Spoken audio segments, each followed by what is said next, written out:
control of the throne in 1613 after overthrowing the Godunov dynasty.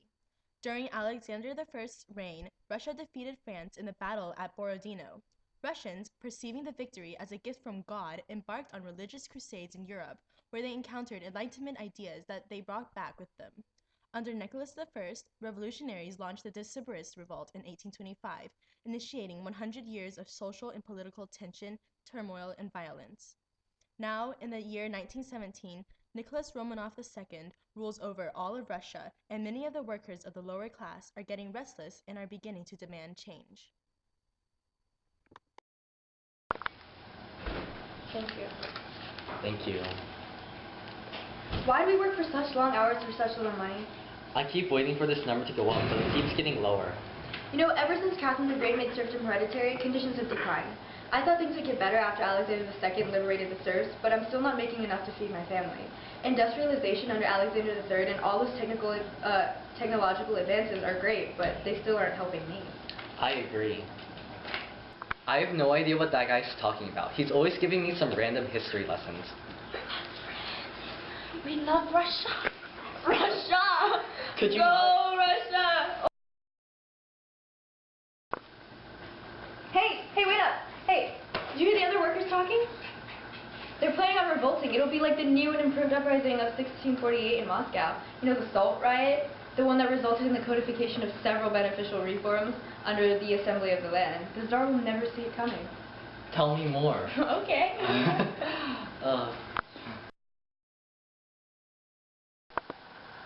The next issue we need to discuss, sir, is the possibility of protests throughout the city.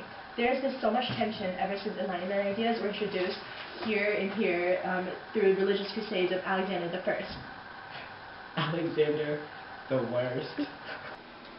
Really? Alexander the worst? Don't worry about it, okay? Other than the Decembrist Revolt, their strikes and boycotts have been completely minor so far. Our military can handle it. Really? Well, are you sure about that? No one respected military after our frailty was exposed and was put in war. And we didn't do so well in World War I either. Okay, or when we tried to fight Japanese for Manchuria and Korea in the Russo-Japanese War.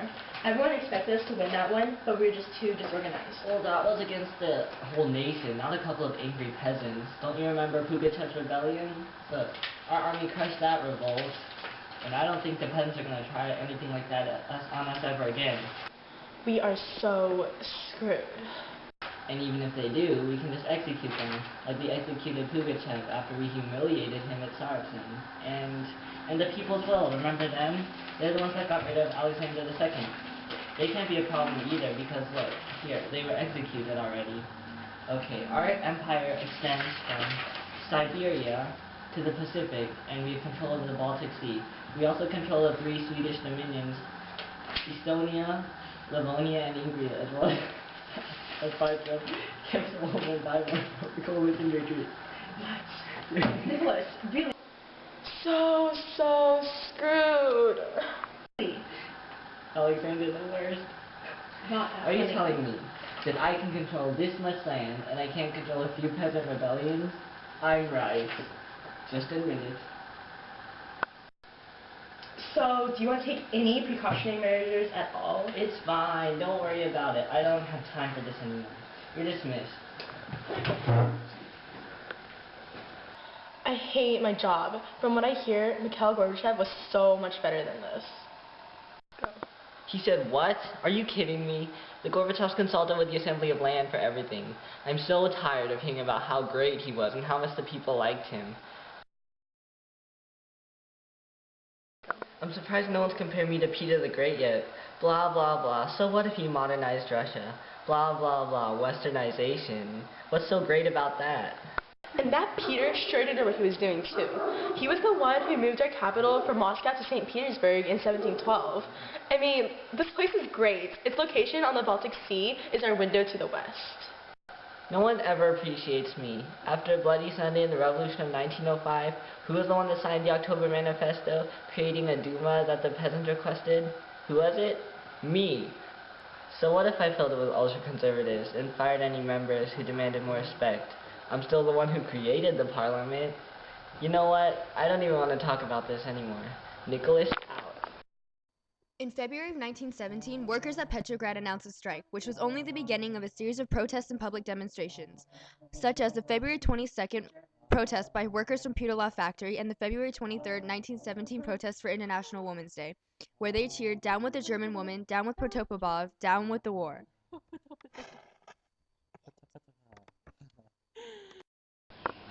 Are you sure this is the right thing to do? Do you want to continue living this way, ruled by these absolute monarchs who know nothing about our lives, tax us into oblivion, and do not hesitate to take away our rights? How can we wait obediently when our actions have been impeded and our thoughts and words censored by 3 centuries of czars? You're right. We need change. Our society is so divided between nobles and us. Hardships like famines from overstretched railroads never affect them. Only we suffer. So what's the plan? Here's what we're going to do. A few weeks later, after the successful riots, civilians gather and plan their most ambitious attack yet, a full-scale rebellion.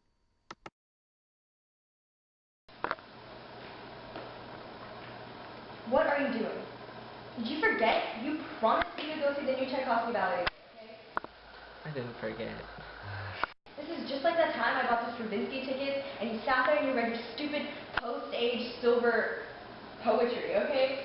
I mean, all those new avant-garde artists do is make trouble for true traditional literature, like the books by Unensky and Kuprin. Does it have to be tonight? I'm in the middle of my book. Pushkin's a genius. I just don't feel like talking to her right now. Yeah, well, so is Tchaikovsky, okay? Anyone who's going to be there, Vera Kervali, okay? This is a once-in-a-lifetime opportunity. She's just one of those contemporary artists. Pushkin is going to be seen as one of the founders of modern Russian literature one day. You'll see. Okay, well, I'm sorry to interrupt you, but sir, you have a telegram. We'll talk about this later.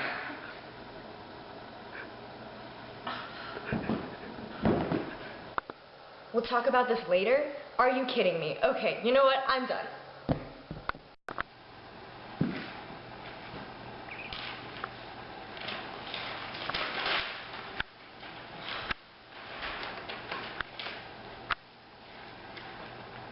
What do you like shooting for?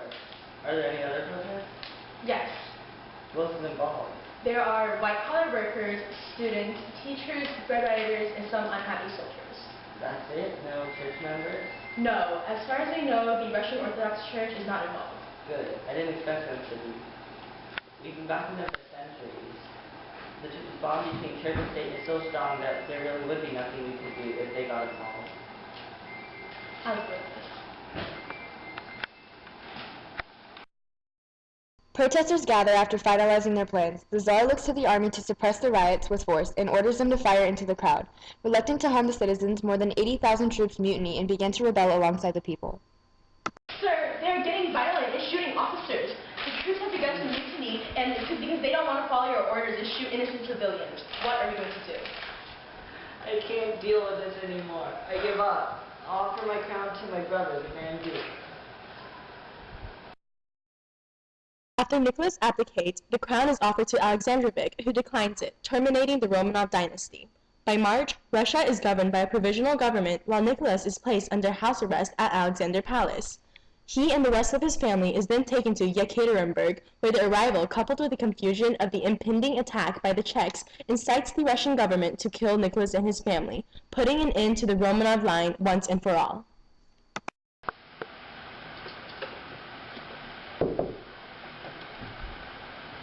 Sir, you need to get to the cellar and take shelter. I've just gotten word that the Czech Legion is marching in on the palace. Someone will come to take you to safety. I have done all that you have asked of. He is in the cellar. Thank you. Our plan would not have had a chance if you had not helped us.